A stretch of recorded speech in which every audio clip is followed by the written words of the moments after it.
call connected on the second ring, and I recognized the voice immediately: steady, professional, exactly what I needed to hear right then. "Mr. Briggs, I have completed the title search. All 3 properties are clean. We can move forward with the trust transfer whenever you're ready." I exhaled slowly, careful not to let the breath push too hard against the cracked rib on my left side. The hospital pillow behind me was flat and smelled like antiseptic, but I'd stopped noticing that 3 days ago. "Monday morning," I said, keeping my voice low. My roommate on the other side of the curtain was sleeping, and I wanted to keep it that way. "First thing." "Understood. I'll have everything prepared." "Mr. Briggs, are you sure about this? Once the trust is established and the deed transfers are recorded, your son won't have any automatic claim." I looked at the ceiling, at the pale yellow water stain that had kept me company for 6 days now. "I've never been more sure of anything in my life," I said. I should explain how I ended up in that hospital bed in the first place. A Tuesday morning in late October, I'd been up on the ladder in my garage, pulling down storm shutters from the overhead storage shelf. I'd been doing that same job every fall for 22 years. But that morning the ladder shifted on the concrete floor, and I went down hard left hip, 2 ribs, a concussion bad enough that the neighbors found me an hour later, still on the garage floor, unable to get up. I'm 67 years old. I spent 38 years as a licensed general contractor in the state of Tennessee, built or renovated more than 400 homes in the greater Nashville area, managed crews of 30 men, never missed a deadline by more than a week. I am not a fragile man. But lying on that cold concrete, I'll admit I was scared. Not of dying, scared of being helpless. My son Kyle arrived at Nashville Memorial about 90 minutes after the ambulance. I was already in the imaging suite, so I didn't see him come in. The first time I saw his face was when the orderly wheeled me back to the room. Kyle was standing near the window, phone in hand, typing. He glanced up when I came in, looked me over the way you'd look at a fender bender on the highway briefly, and without real concern, then looked back at his phone. "They said nothing's life-threatening," he said. "Hip fracture, some ribs, concussion. They want to keep you a few days." "Good to see you too," I said. He finally put the phone in his pocket. He sat down in the chair beside the bed and leaned forward with his elbows on his knees, and for a moment I thought I was going to get something real. Some version of the kid who used to follow me around job sites, wearing a plastic hard hat, asking questions about everything. Instead, he said, "Dad, you need to think about selling the Clarksville house. And honestly, the duplex on Meridian too. You're at the age where managing rental properties by yourself doesn't make sense anymore." I'd bought the Clarksville house 11 years ago as an investment property. The duplex on Meridian I'd built myself in 2009 during the slowdown just to keep my crew working. Both were paid off. Both generated steady rental income. Together, they were worth close to $800,000 on the current market.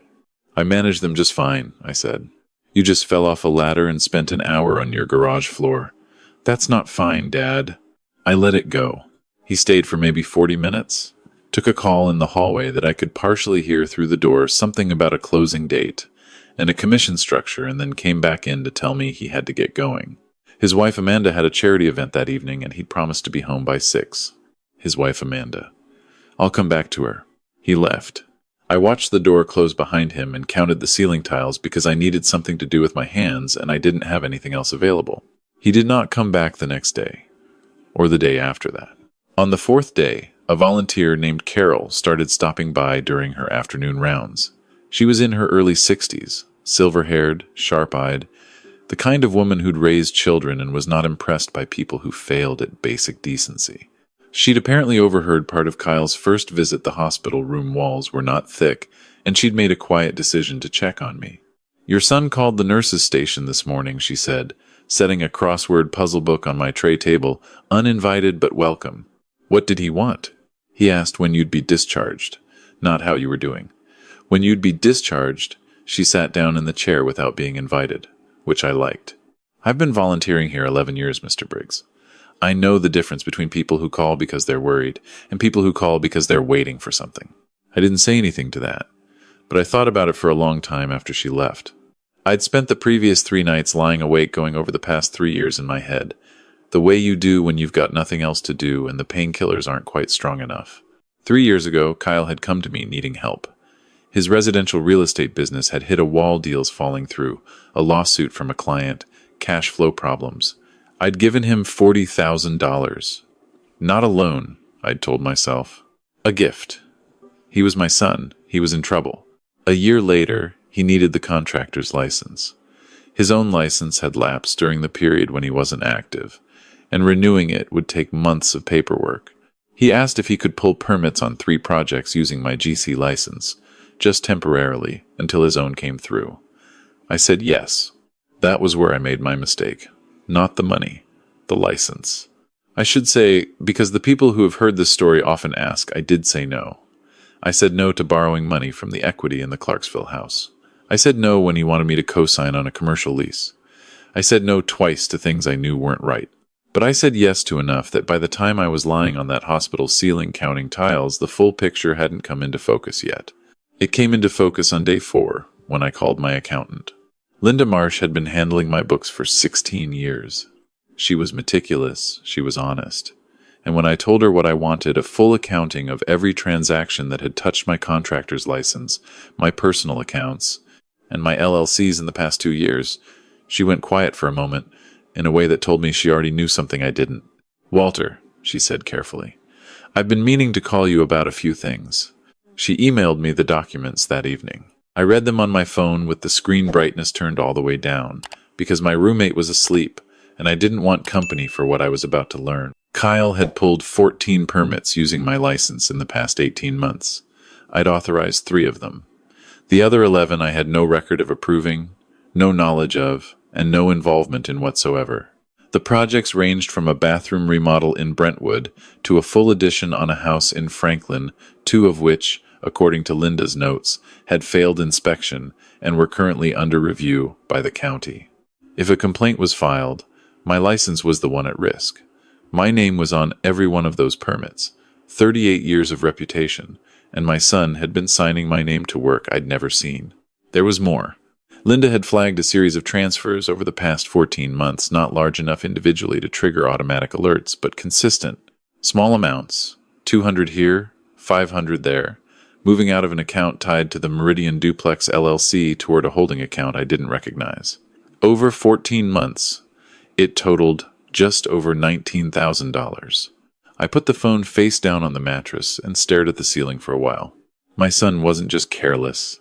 He wasn't just struggling. He had been systematically helping himself to what was mine, using the trust I'd extended him as a door he'd quietly walk through, over and over, taking a little more each time. I picked up the phone and called a private investigator named Dennis Hale, who I'd used twice before on job sites when materials kept disappearing. I told him what I needed, and I told him I'd pay his rush rate. He said he'd have something for me in 48 hours. Then I called my attorney, a woman named Patricia Vogt, and I told her I wanted to establish a revocable living trust and transfer both investment properties into it before the end of the week. I also told her I wanted to revise my will. She asked me the same question my accountant had asked, in slightly different words. Was I sure? I was sure. Dennis Hale's report arrived on day 6, the morning I was due to be discharged. I read it while Carol helped me pack my few things into a bag, and I read it slowly because some of it required a second pass. Kyle had been running what amounted to a shadow contracting operation. He wasn't doing the work himself. He had a guy named Petrov who actually ran the crews, but Kyle was the one lining up the jobs, using my license to pull the permits, and pocketing the margin. On the 11 unauthorized permits alone, he'd cleared somewhere between $60,000 and $80,000. The $19,000 from the LLC account was separate. Amanda's section of the report was its own story. She had a sister in real estate, and the sister had been running comps on both my investment properties for the better part of a year.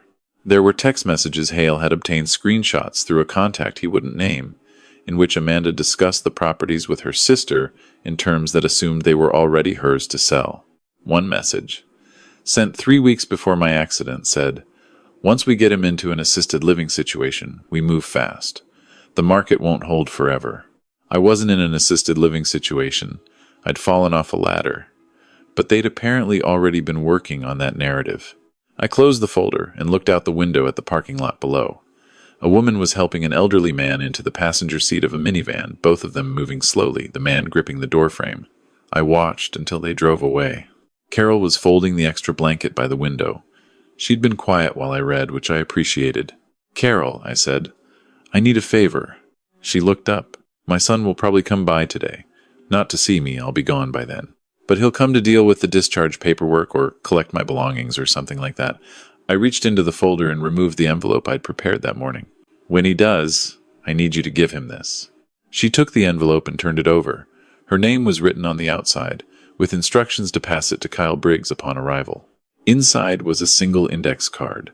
On it I'd written, in my clearest handwriting, Patricia Vote's office. Thursday at 10 a.m. Non-negotiable. Dad. Carol looked at me for a moment. You're sure about this? That was the third time someone had asked me that question in 48 hours. I found I didn't mind it. More sure than I've been about anything in a long time. The car service took me home to Fairview Drive, a house I'd built with my own crew in 1999, the year I paid off every debt I'd ever had and bought myself a decent table saw to celebrate. The maple tree in the front yard had been a sapling when I planted it. Now it was taller than the roof peak and turning gold in the October light. I got inside with the walker, made myself coffee, and sat at the kitchen table with the full Hale report spread out in front of me. I read it again, more carefully this time, making notes in the margins. The expense trail on the permits was detailed and clean.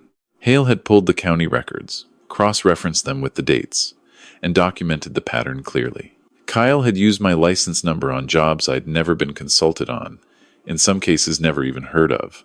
2 of those jobs had failed structural inspection.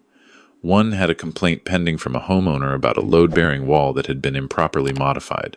If the Tennessee Contractor Licensing Board traced those complaints back to my license, and they would, eventually, because that's how it worked, I was the one who'd have to answer for it, potentially lose the license I'd held for nearly 4 decades. Potentially face civil liability for work I hadn't performed and hadn't authorized. I called Patricia Vogt and gave her the full picture. She was quiet for a long moment after I finished. Then she said, Walter, this is beyond a will revision. We need to file a formal complaint with the licensing board, and we need to do it before someone else does. I knew she was right, but filing that complaint meant setting something in motion that couldn't be undone. I thought about Kyle at 11 years old, carrying lumber scraps across a job site because he wanted to help, wearing a tool belt 3 sizes too big. I thought about the phone call I'd made to him when my wife passed his mother and how he'd driven 4 hours through a January ice storm just to sit with me. That man still existed somewhere, but he'd made room for something else to grow alongside him, something that calculated and waited and took what it could get, and I was not going to let that something ruin the work of 38 years. File the complaint, I said. Thursday morning. I wore my good sport coat, the dark gray one I'd worn to my daughter-in-law's parents' anniversary dinner 3 years ago when I'd still believed Amanda was a straightforward person. I drove myself in the truck I'd borrowed from my neighbor Ray, because mine was still at the impound lot where the tow had taken it after the ambulance came. Patricia Vote's office was on Commerce Street, downtown Nashville, 7th floor. I arrived at 9:30 and sat in the conference room with a cup of coffee, looking out at the Cumberland River below. Kyle arrived at 10:02. He was dressed well. As always, he had Amanda's taste in clothes, even if he was paying for it on credit cards. I didn't know the full balance of until I'd read Hale's report. He looked worse than I expected. There were shadows under his eyes, and he'd clearly been running on very little sleep since Carol had handed him the index card 2 days earlier. His eyes found me first, then swept the room and registered Patricia, then landed on the man seated at the far end of the conference table, Tom Acosta, investigator with the Tennessee Contractor Licensing Board, who had agreed to be present as a professional courtesy given the circumstances. Kyle stopped moving. Just for a second, one foot still slightly raised, the way an animal stops when it realizes too late that it has walked into something it should have recognized sooner. Sit down, Kyle, I said. He sat. He was gripping the arms of the chair before his back had fully settled against it. Patricia opened her folder. Kyle, thank you for coming. I'm Patricia Vogt, Walter's attorney. You know your father, of course. And this is Tom Acosta from the licensing board, who's here as an observer. What is this? Kyle's voice was careful. Controlled, but only barely. It's a conversation we should have had earlier, I said. Before things reached this point, Patricia laid 3 documents on the table and slid them toward Kyle. He looked at them without picking them up, the way you look at something you're hoping will turn out to be something else, if you just wait long enough. What you're looking at, she said, is a summary of 14 building permits pulled under your father's contractor license over the past 18 months. His records show he authorized 3 of them. The other 11, I have authorization, Kyle said. He told me I could use the license. I looked at him steadily. For 3 jobs. I have the texts where I agreed to each one. Would you like to compare those to the 11 others? The color left his face faster than I expected. Tom Acosta cleared his throat gently. Mr. Briggs, Kyle Briggs, I want to be clear that at this stage we're gathering information. Your father filed a formal statement 2 days ago. There will be a full review process. He paused. However, I do want to make you aware that 2 of the permits in question are connected to properties currently under inspection review. One has a pending homeowner complaint involving structural modifications. I didn't do the structural work, Kyle said quickly. Petrov's guys did that. He stopped himself. But not fast enough. Patricia let the silence sit for a moment before she continued. Kyle, we're also in possession of documentation regarding approximately $19,000 in transfers out of your father's LLC accounts over the past 14 months. If you have records showing those transfers were authorized, now would be the time to provide them. Kyle was very still. He was looking at the table, not at me, not at anyone. I'd spent the drive over here thinking about what I was going to feel in this moment. I'd expected anger or satisfaction or some particular emotion I could name. What I actually felt was something quieter and sadder, the recognition of the precise moment when you stop being surprised when the last version of the story you'd been telling yourself finally lets go. Kyle, I said, look at me. He looked up. I want to ask you something, and I want you to answer me honestly. Not carefully. Honestly. He waited. When did you stop thinking of me as a person? Was it gradual, or was there a specific moment? Something moved across his face, something that looked, briefly, like the real thing. Not panic, not calculation. Something genuine. Dead. Because I need to understand it, I said. Not for legal reasons. For me. I need to understand how a man I raised looks at his father lying in a hospital bed and thinks about real estate timelines. His jaw tightened. Amanda, I'm asking about you, I said. Not Amanda. You. He looked at his hands. It wasn't supposed to be like this, he said finally. The voice was different, now quieter, stripped of the careful control he'd walked in with. I got in too deep. The business, the money, the Amanda has a way of making things seem like they're not a big deal, like it's all just temporary, just until the next deal closes. I kept telling myself I'd pay it back. I told myself that for 2 years. But you didn't. No, he swallowed. I didn't. I looked at him for a long moment. Then I nodded once and turned back to Patricia. She produced the next set of documents. The will revision. The trust transfer. The investment properties now held in a revocable living trust with the Vanderbilt Nurses Scholarship Fund named as the primary beneficiary, in memory of my wife Margaret, who had been a nursing student when I met her and had never quite finished her degree because our life had gotten in the way. The properties have been transferred, Patricia said. They are no longer part of your father's personal estate and cannot be claimed through succession. The trust is legally airtight. Kyle read the document. He read it twice. His hands were not shaking. I'll give him that. He'd moved past the shaking stage into something quieter. The scholarship fund, he said. Your mother would have approved, I said. He didn't say anything to that. Tom Acosta spoke up. For the record, Mr. Walter Briggs, you understand that filing this statement initiates a formal review of the permits in question, and that depending on findings, there could be implications for your license even as the complainant? I understand. I'd rather lose the license clean than keep it dirty. Acosta nodded, made a note. Kyle pushed back from the table slowly, like a man who has been sitting for too long and isn't sure his legs will hold him. He got to his feet. He straightened his jacket out of pure muscle memory. What happens now? He asked. Not to anyone in particular. That depends on you, Patricia said. The licensing board will conduct their review. If you cooperate fully and make restitution, certain outcomes become more likely than others. If you don't, they become less likely. And the money? The $19,000? I answered that one. You have 60 days to repay it. Patricia has the payment plan options. I paused. Kyle, I want you to hear this clearly. I'm not doing this to destroy you. I'm doing this because what you were doing was going to destroy me, and I don't intend to let that happen. I leaned forward slightly in the chair. You have a chance right now to be the man I raised you to be, to face this honestly, to make it right. That chance exists, and it is genuinely available to you." He stood there for another moment. Then he said very quietly, "What about Amanda?" I'd been waiting for that question. "Amanda's future is between her and you," I said.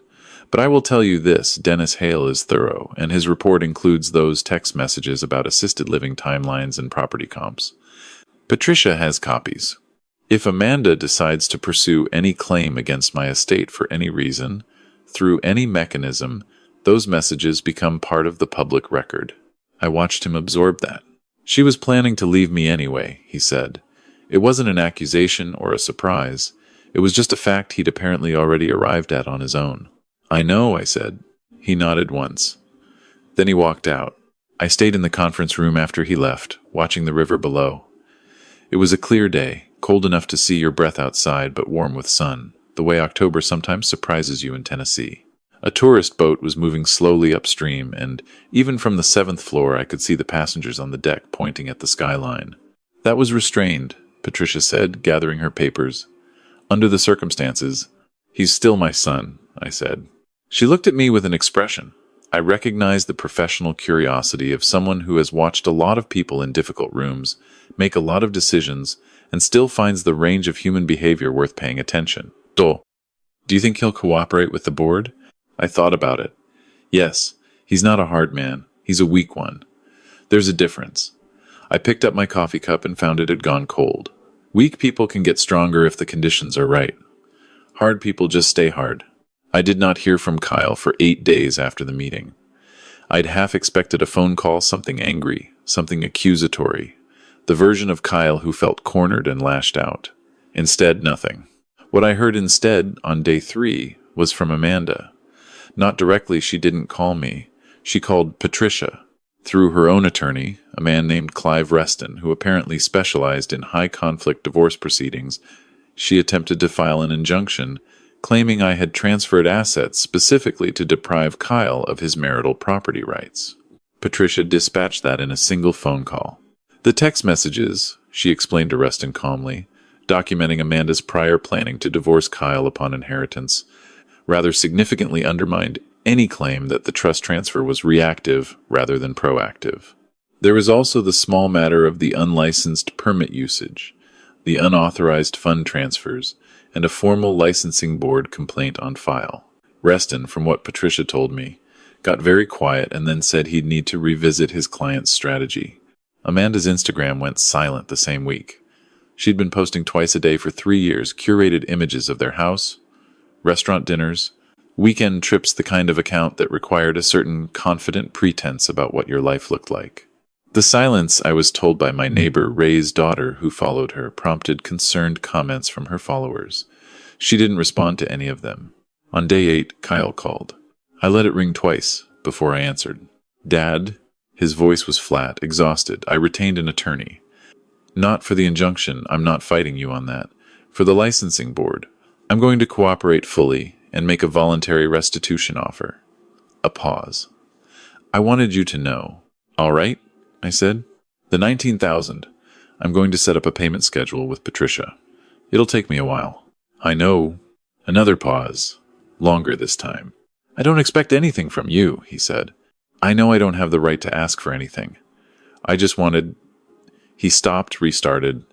"I wanted to apologize. Not because of the legal situation, because of what I said to you.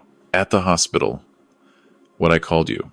I told him, at the meeting, that I knew he'd called me dead weight at the nurse's station. I'd told him in the same calm tone I'd used for everything else, but I'd watched his face when I said it, and that was when I'd seen the real shame, not the panicked shame of someone caught, but something deeper. "I heard you," I said. I don't know how I became someone who could say that. I was standing at the kitchen window, looking out at the maple tree in the front yard. The gold had deepened in the past week, the leaves almost orange now at the tips, the way they get right before they start to fall.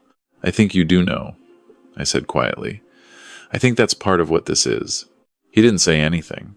"I'm not going to tell you everything is fine," I said. It isn't. And I'm not going to tell you the trust is going to be revised back, or that the complaint is being withdrawn, because neither of those things are happening. What's done is done on both sides. I took a breath. But I'm also not going to tell you that you're beyond the possibility of being someone worth knowing. I don't believe that. I never have. Even now? Even now. I paused. That doesn't mean things go back to what they were. They don't. But it means there's a road if you decide to walk it. The licensing board completed their review 6 weeks later. Kyle's full cooperation and proactive restitution offer resulted in a formal reprimand rather than license revocation for him, once the board established that he'd been operating under a fraudulent use of my license without my knowledge. My own license received a formal review and, given my clean record and the circumstances, no disciplinary action. 38 years of reputation, still intact. The homeowner with the structural complaint settled with Kyle's insurance. It cost him significantly. Amanda filed for divorce in December, which surprised no one, and moved in with her sister, which surprised no one either. I stayed out of all of it. I sold the Clarksville house in February, not because I had to, but because the market was right and I'd been carrying it long enough. The proceeds went into the scholarship trust. The Meridian duplex I kept. I'd built it with my own hands, and I wasn't ready to let it go. Ray's daughter told me Kyle had moved into a smaller apartment and was working with a regional home builder as a sales manager salaried. No more independent operation, no license of his own to manage, at least for now. I don't know if that's a step down or a step toward something. I suppose that depends on what he does with it. He called on my birthday in November, just to say happy birthday. We talked for 12 minutes about nothing in particular, a football game, the maple tree, whether I'd considered getting a single-story workshop out back now that I had the space. 12 minutes of ordinary conversation that cost both of us something to have, and that I found, afterward, I was glad we'd had. I still have the table saw. I use it most weekends, making things shelves, small repairs, a rocking chair I started last spring and am taking my time on. My hip is healed. The ribs healed faster, despite what the doctor projected. I don't go on the tall ladder anymore, not because I'm afraid of it, but because Ray will do it for a six-pack, and neither of us sees any reason to complicate that arrangement. Some mornings I sit on the back porch with coffee before the neighborhood wakes up, and I think about the man who raised me, my father, who was a carpenter and a quietly stubborn person who never once in his life let anyone convince him that what he'd built wasn't worth protecting. He used to say that the difference between a house that lasts and a house that doesn't isn't the materials. It's whether anyone is paying attention. I paid attention. Eventually, that's the part people don't tell you about justice. It isn't a single moment. It's not one meeting in a conference room or one phone call or one document signed and filed. It accumulates the same way damage accumulates, the same way trust does. You pay attention, you make the decisions you should have made earlier, and then you keep going. You don't rebuild the same thing.